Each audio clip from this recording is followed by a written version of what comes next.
This episode is brought to you by Galileo FX, the world's top trading bot. Galileo uses advanced algorithms and customizable strategies to enhance efficiency, reduce errors, and operate 24/7, providing a significant advantage over traditional manual trading. Go to GalileoFX.com to learn how you can start automating your trades today. What's up, guys? Welcome back to another episode here of the BlockHash podcast. Today, we have another exciting guest, co-founder and chief janitor for SatLayer, Luke, on the show here to talk about what they're working on with SatLayer in terms of modular security around Bitcoin. Luke, welcome to the show. It's a pleasure to have you on, man. How's it going? Very well. And BM, Brandon, and everybody else listening. Thanks for having me on. Pleasure's all mine, man. To get things underway, I'm sure people would love to learn a little bit more about your story, your background, maybe how you got into the Web3 space. Everyone's always got an interesting story, how they got into this new emerging industry, and then maybe also what kind of led you to SatLayer as well. Yeah, absolutely. Yeah, so for me, I've been in this space full time since 2017. And I guess in many ways the journey with Bitcoin actually started before that. So back in 2014, uh, uh, the MIT kind of did an airdrop to undergrads on campus, and so I'm an alum. And unfortunately, I had already graduated by then, but that still kind of very much piqued my interest, and so I started kind of really kind of orange pilling and going down the rabbit hole, and decided that I would buy a little bit of Bitcoin as a forcing function for myself to learn. Um, and so I did that and immediately learned about market timing because that was 2 weeks before Mt. Gox blew up. But I think luckily for me, I actually ended up going with Coinbase, which was very much just like a young, scrappy startup at the time. And for myself, kind of pre-crypto, worked at a variety of startups, and so decided I wanted to kind of support the small guy, right, and support a fellow entrepreneur, and went with Coinbase. But it was very much not a kind of obvious decision at the time because Mt. Gox was like the established exchange, right, that did a ton of volume, and you know having worked at a bunch of startups as well, I was like wasn't sure how how on top of things this small scrappy team at Coinbase was. But certainly hindsight, being 2020, definitely made the right decision, fortunately. And so that's kind of how I first kind of started investing in crypto. And then in 2017, kind of, at that point, I worked at Airbnb, worked at a Kickstarter startup where I was the first employee, and saw this kind of ICO thing. And that really drew my interest because, I was living in California at the time and was not a fan of how, kind of gate kept early stage investing was in Web 2. And so I thought this was really cool that anyone that can figure out how to use MetaMask can invest in these early stage projects. So that's really what initially drew me kind of full time to the space. And kind of since then, founded two crypto venture funds, most recent of which was Press Start Capital, where we found a gap in the space between kind of a lot of talented teams that would win hackathons, right, but kind of get lost in the idea maze after, and kind of struggle to make it into a top accelerator like Alliance or entries in CSX, and kind of took a look around a few years ago and realized no one else was really trying to bridge that gap and decided to do it ourselves. So we kind of pioneered the concept of a pre-accelerator. And I think to date have ran more than 6 cohorts, and maintained a 50% success rate of our teams going onto Alliance style, Andrews and CSX, Binance Labs incubation and such. So very proud to have kind of written the first checks for aPriori, Zerodev, Primodium, Force Prime, as well as a lot of other teams, and then also kind of along the way co-founded the MIT crypto alumni group BeaverBlock, as well as our more recently launched MIT Harvard accelerator, which just has kind of is almost more of a public good to just get more of our schoolmates kind of working in crypto and building in crypto. And as to how I kind of ended up building SatLayer, so I think one was just kind of looking back to my experience before entering crypto was always kind of building and scaling startups, and was kind of getting the itch again to do so about a year ago, and started kind of like looking around this space and really kind of found this unique insight that Babylon themselves were not really going to push into the restaking side of things, certainly not anytime soon, and took a look and see if anyone else was doing it at the time and realized not really. So decided, hey, if no one else is going to kind of build this, then we will. Because I think in many ways, right, if you think about restaking and kind of the entire premise, there is really one asset that's indisputably better than Ethereum for restaking collateral, and that's Bitcoin, right? From just like a size of the asset perspective, from being around longer, being just fundamentally more secure, with Bitcoin being proof of work underneath and not proof of stake, right? So really from like every facet, I think with the one edge that Ethereum has in terms of kind of the smart contract platform and composability, right? But that's really, I think, even done that, it's really changed a lot in the past year and change, right? And I think Bitcoin is quickly kind of getting to feature parity in a variety of ways with Ethereum. Speaking of future parity, it's kind of crazy to think about all the things you can do on Bitcoin these days. I always thought that, that would, be something allocated to Ethereum or Solana or Cardano or any of these other chains that are kind of built for it. Now everyone's trying to build something on top of Bitcoin. So it's kind of interesting to see how that's evolved over time as well. What is your guys', you'd say, core mission with SatLayer, or what key problem do you want to solve? You alluded to staking a little bit. Is it kind of in that realm, or is it also like an extension of Bitcoin security that you're trying to tap into? What would you say, really encompasses SatLayer's goals? Yeah, great question. I think for us, it's really bringing Bitcoin to the rest of crypto, and doing so, I think, in kind of two ways that absolutely play to Bitcoin's biggest strengths, right? One is bring Bitcoin liquidity to the rest of crypto, and the other is bring Bitcoin security to the rest of crypto. Um, and so, what does that mean, right? That sounds great, but what does that mean? So, I think one is um, with the rise of Babylon and SatLayer, so kind of Bitcoin staking and Bitcoin restaking, right, and the associated liquid staking tokens of Lombard, Sol, Bedrock, Pump BTC, etc. It's really kind of been transforming Bitcoin over the last year from this kind of idle store of value into a productive asset, right? That's yield bearing, and that's, I think, especially interesting just given how this cycle has played out, where Bitcoin is kind of like the dominant asset, right? And it's, in some ways, it's pretty crazy that in 2025 Bitcoin dominance is still like 60+%. um and especially where if you look at a lot of liquid strategies and how they perform this cycle, they've a lot of which have like underperformed Bitcoin. And so I think that's where it gets particularly interesting, where through SatLayer, through Babylon, and the LSTs that I mentioned earlier, you're now able to get Bitcoin that actually is yield bearing. And so I think one result of this is that every L1 is either actively scaling or actively seeking Bitcoin on their chain in their ecosystem, right? And so that's kind of the Bitcoin liquidity side of things, which I'll certainly get more into. And then on the other hand is like the Bitcoin security side of things, where Babylon provides kind of Bitcoin shared security to other proof of stake blockchains, and then for SatLayer we do the same but for applications and infrastructure, and we take a very, I think, a like differentiated approach than, let's say, Eigenlayer, for example, where we actually prioritize working with existing projects, largely DeFi projects, at our current juncture, because these DeFi protocols, right, already generate revenue, can't afford to pay for shared security, and there's, I think, some very interesting use cases of what we call BVSs, Bitcoin Validated Services, that aligns with the priorities of these DeFi protocols.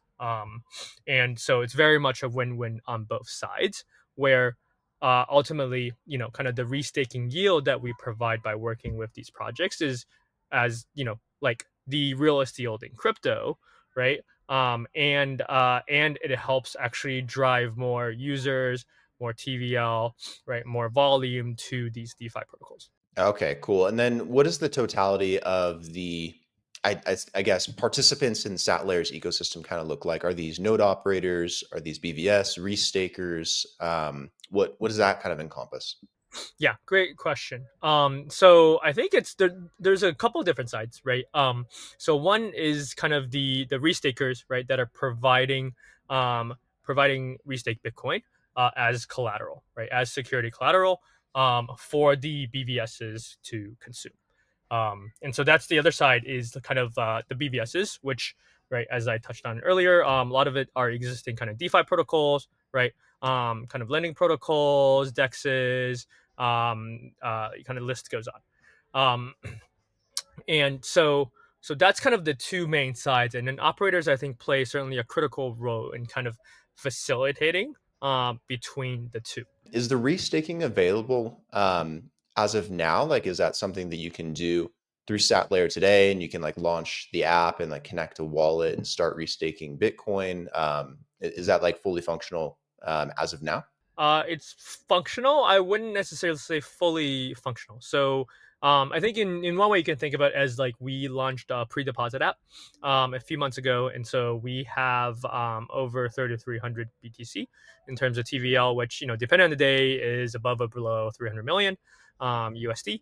And we take a variety of Bitcoin assets, both Bitcoin LSTs as well as like wrap Bitcoin and FBTC, and with certainly more on the way. But yeah, definitely not true mainnet, so to speak. So I think for that, that will actually happen very soon. So we will be day one launching on Babylon's Genesis chain, which will be in the upcoming weeks. And then we'll kind of do a phased launch, so to speak, as roll out more features along the way.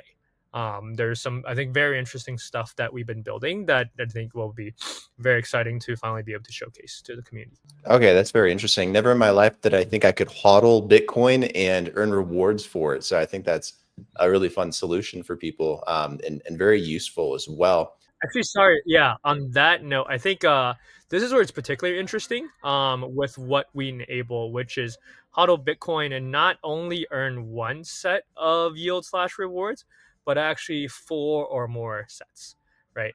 And so what those sets are basically um, rewards from Babylon, from an LST of your choice, like Lombard, Bedrock, PumpBTC Solve, etc. From SatLayer, and then from an L1 as well, because as mentioned earlier, a lot of these L1s are really kind of incentivizing growth of BTC-Fi and Bitcoin assets on their chain. Okay, got it. What does that functionality kind of look like? So like if you're a user, an investor, you go into the app and you launch it, do you just like click and pick like what LST from which you want to earn rewards on? Or like what does that process kind of look like if you can like kind of lay out the structure a little bit? The kind of more one click stake restake is definitely something that we're working on, but you know definitely not the easiest thing to build, just given everything else on our plate. But we will have that soon. So in the meanwhile, it is a bit more work, but at the end of the day, if you're looking to get double digit yield on Bitcoin, right, definitely need to kind of put in the work. So generally now, like for example, let's say you are starting with native Bitcoin, which is like the longest flow, right?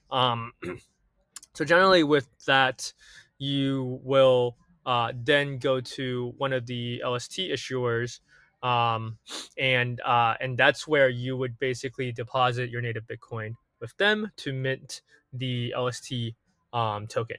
And this is where you can then choose like which L1 to mint that token. And different, L1s like Sui and Berachain, for example, may have different incentives for that. Um, and after you mint that token, then you're able to deposit into our deposit app at app.satlayer.xyz. So then that's how you're getting the four sets of kind of rewards that I mentioned, where it's the LST itself will also include rewards from Babylon. And then by minting on specific L1, you're getting rewards from that L1. And then when you restake it into SatLayer, that's the fourth set of rewards. Okay. Is there any chain that's more popular than another right now? Out of curiosity, like BNB, I see BitLayer, Sui, Ethereum, Berachain. I'm sure they all probably have different benefits and perks to kind of using them, but is there one that's more popular than the other? I think for us from a TVL perspective, Berachain is definitely the highest. We are still kind of soft launching on Sui, so still in early access, but will be open to the public there shortly. And then also, so I think those two are particularly interesting. I think Berachain just turned on their kind of proof of liquidity POL mechanism uh, today, depending on where you are in the world. And Sui, I think, is has really been firing all cylinders. The team has been a joy to work with, and I think if for users that for folks that for sorry listeners that haven't tried Sui, highly recommend it, because if you think Solana was fast, this is the next level. Yeah, I've heard a lot of good things about Sui. Is it mostly how fast it is and low latency? Because I know Solana's already pretty good at that, but Sui, is it like a step further in terms of that direction? It is, yeah. Certainly on that, it is where it's it's to the point. It's actually kind of like the magical moment where by the time you hit confirm or okay in your wallet, it's confirmed on chain, right?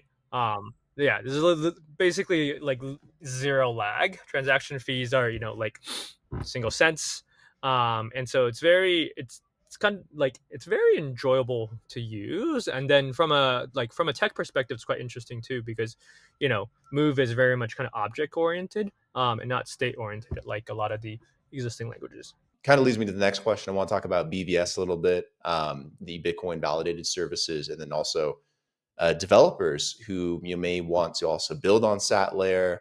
Do you guys have documentation for them or resources that they can kind of dive into? Anything educational as well that can kind of help guide them along understanding a bit more SatLayer and what's available to them?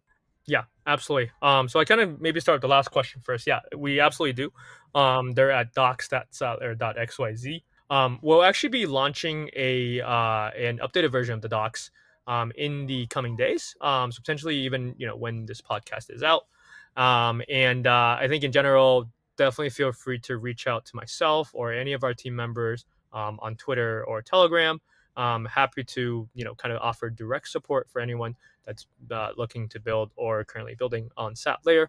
And then kind of going back to your first question, yeah. So I think there's quite a lot of interesting use cases that can be unlocked with BVSs, and I think, very much focus on kind of use cases that can be that users can experience today, right?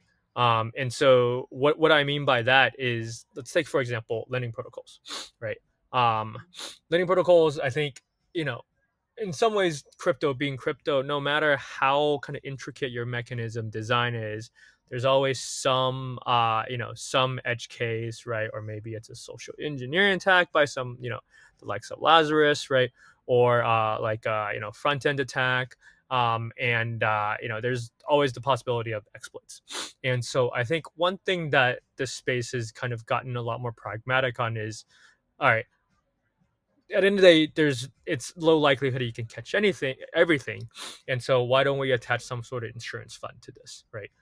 Athena kind of did this, right, to great effect. I think Hyperliquid to an extent does this as well with the vault, and so one BVS use case that's super interesting is basically a lender of last resort slash. You can almost think of it as an insurance fund BVS for lending protocols, because one, this gives users more confidence, right, and help the lending protocol grow in terms of users, TVL, number of loans, but also can be the missing piece for under collateralized lending. right? Which is kind of the holy grail in kind of DeFi lending. And so that's something we're actively working on with kind of leading protocols in the Sui ecosystem like Navi, as well as some of the kind of bigger players like Euler. And so I think this is where it gets super interesting, because not only can this BVS be a lender of last resort slash backstop for lending protocols, can do the same for perp dexes in terms of perp dex liquidations, and over time can almost evolve into like an on-chain Berkshire Hathaway, where it has a whole suite of kind of insurance products effectively, including slashing insurance, right, for not just restaking but even staking. Um, and so I think this is a super interesting use case where it's like, you know, I think it's pretty straightforward to explain to really anyone, right? Even folks like new to crypto or folks from TradFi, that this is kind of the flow, right? And this is how, like, where the yield comes from, which is, fees, like the premium paid by lending protocols, because it's not only driving more towards all their key KPIs, but unlocking like an entirely new product line for them. Interesting. Yeah, that's also kind of, once mainnet, kind of arrives and developers have some time to kind of play around and figure out how they can, use and develop on top of SatLayer. Like, what type of contracts or applications do you envision maybe them building on top of SatLayer? You mentioned like with insurance for slashing and stuff like that. That's a good one. Like, do you imagine stuff like that, similar, or other things that might diverge a little bit that, might crop up as a use case that you guys have kind of thought about? We've definitely thought about a whole set, and so definitely want to emphasize that it's not just kind of these, like, it's not only DeFi use cases, but I do think it makes sense to lead with that, right? And I think just given that, I think one of the kind of sectors, so to speak, in crypto that's kind of gotten indisputable traction is DeFi, right? And so so there's kind of lending use cases. There's additional use cases around almost like this one is like, it's almost like an on-chain prime brokerage, for a lack of a better term, but effectively it's really using restake collateral as this kind of buffer pool to enable broadly kind of faster settlement for anything.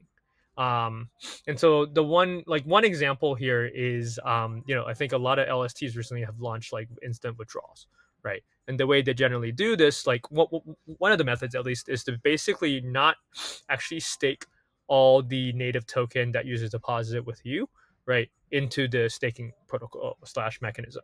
And so you leave like a 5 to 10% buffer. And so basically, whenever a user kind of pays a premium, for example, for instant withdrawal, then you kind of front the user their stake, right? And then you request the withdrawal from the protocol and kind of take on the time delay of, let's say, could be anywhere from less than 1 day to 21 days, right? um, and so there's no reason kind of the same concept can't be used for restake collateral in general. And this kind of also unlocks a lot of interesting use cases, right? One with for example, kind of payments and settlement, right? Or another is like a trading focus use case around like cross margin across different centralized or decentralized exchanges, right? Just given that, I think that's something where it's, if for arbitrage in particular, it gets pretty interesting. And again, this is something, like if you offered this to, let's say, a trader or a liquid fund, like they would be happy to pay, right, for this today. And in addition, definitely have our own kind of like infrastructure use cases as well. For example, like an Oracle secured by restake Bitcoin, right? But I think in many ways we have the hindsight of kind of looking at what Eigenlayer has done and like Symbiotic has done, right, and learn from not just what they did well but also where they struggled. And so we very much want to lead with the more user facing BVS use cases, and then have those inform what infrastructure is truly needed, right, and what can then be built as BVSs that can stand by themselves. Okay, very exciting. And then I have to ask, we don't have to give a date or anything, but in terms of mainnet, when that arrives, what are some of the key differences that that'll present for SatLayer? We will very much be launching day one on Babylon Genesis chain when that goes live. And so when it first goes live, users I think will find a somewhat similar experience to what we have today, which is being able to kind of deposit assets into SatLayer. I think the one difference being this will be on Babylon's Genesis chain instead of on kind of Ethereum, all these different chains. And then we will be kind of launching in phases after that, kind of the additional experience of being able to delegate to operators, and then as kind of BVSs launch, then being able to actually kind of secure different BVSs and earn additional kind of yield from those BVSs. So we will be doing this in a phased approach to make sure that all the different moving pieces here function as designed, right, and to ensure there's no kind of vulnerabilities. We will also be launching an LST um, very soon, and so that I can't share more details yet, but that we'll be sharing a lot more on that in the coming days. So I think that's also something super exciting that users can be looking forward to. Quick message from Galileo FX, the world's top trading bot. Galileo uses advanced algorithms and customizable strategies to enhance efficiency, reduce errors, and operate 24/7, providing a significant advantage over traditional manual trading, which is a complete hassle. You need Galileo. So go to GalileoFX.com to learn how you can start automating all of your trades today. Back to the episode. Awesome. And then just real quick on Babylon as well, for those that may not be familiar with it, that's like an infrastructure to scale Bitcoin, right? And securing the POS economy, essentially. Yeah, so effectively, Babylon's I think built kind of the de facto Bitcoin staking solution currently, and so I think their big innovation, they were able to build this in a self custodial way, right? Because I think especially Bitcoin is a bit of a unique, I think, asset user base and ecosystem to build for, where Bitcoin users generally probably want some of the most security conscious in this space. And I think the big unlock for Babylon was they were able to build the staking protocol using kind of the timestamping technology that their co-founder David Xie developed from his kind of work underpinning 4G technology, right? Which is, I guess, kind of now one generation behind what we all use in our smartphones. But basically, how they enable staking is really kind of time locking Bitcoin on kind of Bitcoin's L1, so to speak, right? Without, this is not like kind of bridging it to an L2 or anything, and so it's kind of as native as possible right now, and in a way where each user's stake is not commingled with every other user's stake.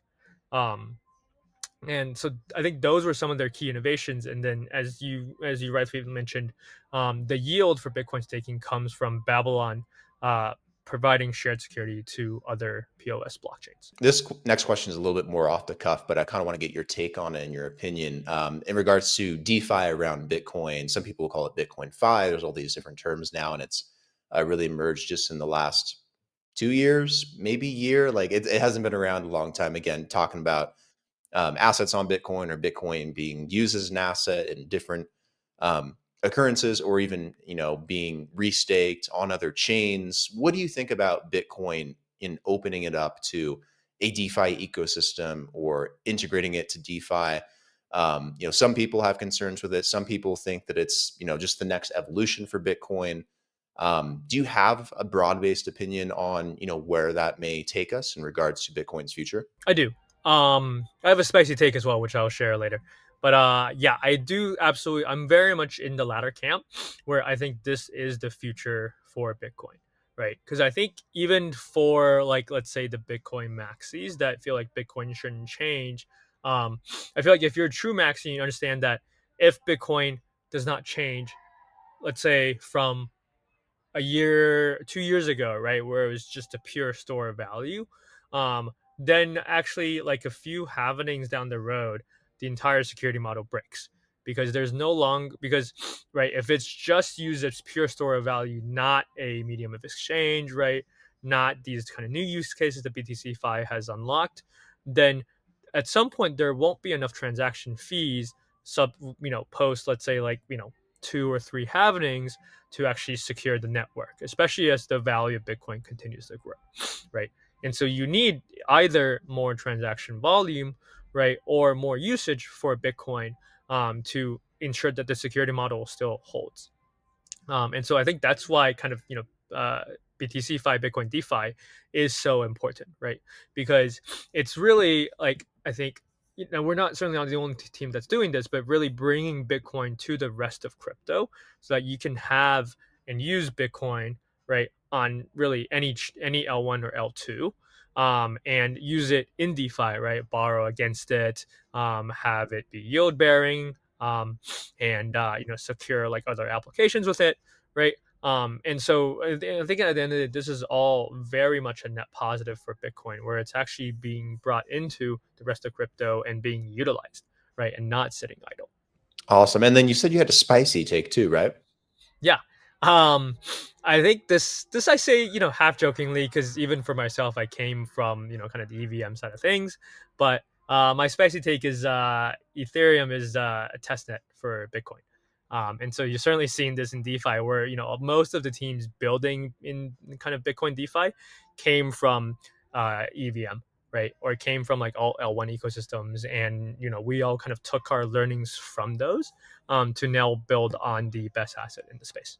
I don't think it's too spicy. I actually think Bitcoin was the test net for the entire ecosystem in general. I think people are starting to realize that. No, but I think I agree with your take. I definitely think that Bitcoin needs to have that broader based diversification to continue growing and keeping its network secure and having more on chain and more volume. It's in hindsight a good thing more than it is ever a bad thing. Plenty of chains out there that'll specialize in everything. It's not like Bitcoin's going to do every single thing we can think about in terms of blockchain and decentralization and DeFi.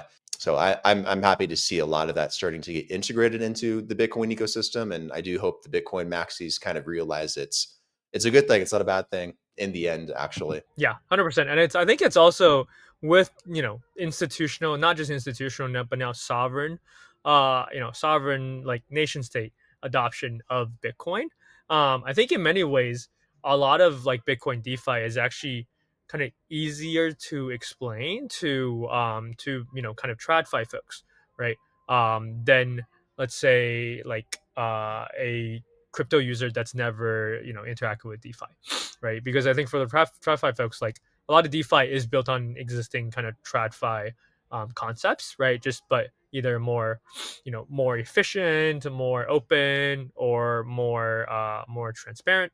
And so I think in many ways, certainly with restaking, I think a lot of TradFi folks kind of understand it like very quickly. Yeah, and I think Bitcoin's actually designed pretty well for DeFi too. If we live in a credit-based society, right? So it makes sense for a lot of large institutions, corporations, and banks, governments even to diversify into Bitcoin as well. It actually makes me happy because it gives a lot stronger of a basis to borrow and lend against something that is going to traditionally continue to grow over time and just increase its value. It actually makes a lot more sense than I won't say, but some other ecosystems where it feels like a little bit more fluff and hot air, rather than having any tangible value behind it. Less Ponzinomics. Exactly. In terms of your guys' roadmap, what's on the horizon other than mainnet for SatLayer? Are there any other developments or milestones that you guys are coming up on that might be interesting to highlight for users or developers? And then alongside that, will you guys be attending any events, conferences, engagements throughout the rest of this year? Places where people might be able to meet up with you guys and interact and learn a bit more? Yeah, I'm just trying to think about where to start. I think, as kind of touched on earlier, one is very much a lot of like flagship BVS use cases, kind of two of which I outlined on this pod, that we will very much be kind of gearing up with kind of additional kind of key partners, a lot of leading projects in this space, and then actually launching over the coming months. In addition, there is kind of the LST that I teased that will actually be launching in the coming weeks. And not just, I think, continue to push on the institutional adoption front, but very much sovereign adoption for Bitcoin restaking. And so we're already in active conversations there. Again, unfortunately, can't share too much details there, but I think should also be very much in kind of the coming weeks or months, where we'll be excited to kind of share a lot more details there, of not just people, right, or kind of institutions, but even countries participating in Bitcoin restaking. And yeah, we'll certainly be at a lot of the upcoming conferences. So I think the immediate next one is, at least as of this recording, Southeast Asia Blockchain Week next week. And then shortly after that, the MIT Bitcoin Expo, which has been ongoing for, I think now is in its 11th year, I believe. So certainly one of the earliest conferences in this space. After that, the Web3 Festival in Hong Kong. And then I think bit of a break after that, aside from I think maybe some local meetups around the world, and then Token Dubai at the end of April. And then where can people go to learn more in particular? Is that the best place, the website? Is any documentation there? Or where do you want to send people that would make the most sense? Yeah, I think Twitter is a great first stop, where I think we try to actually make restaking and Bitcoin restaking very accessible to folks. And so, we tried to throw some fun memes and kind of explain some of these concepts in kind of as plain English as possible, and also visually with our cartoon series that we've been sharing with our community. So yeah, definitely, I think that would be a great first stop. And then obviously our site, SatLayer.xyz, as well as the documentation there. Luke, this has been great. Really appreciate you taking the time, man, and talking about SatLayer and everything you guys are working on. Keep me updated. Happy to do another episode with you guys here in the near future. Maybe when mainnet comes around, maybe after some big events or some milestones. So just keep me posted, and we'll do more together, man. Awesome. Yeah, it was a pleasure being on and had a lot of fun, Brennan. Thanks for having me.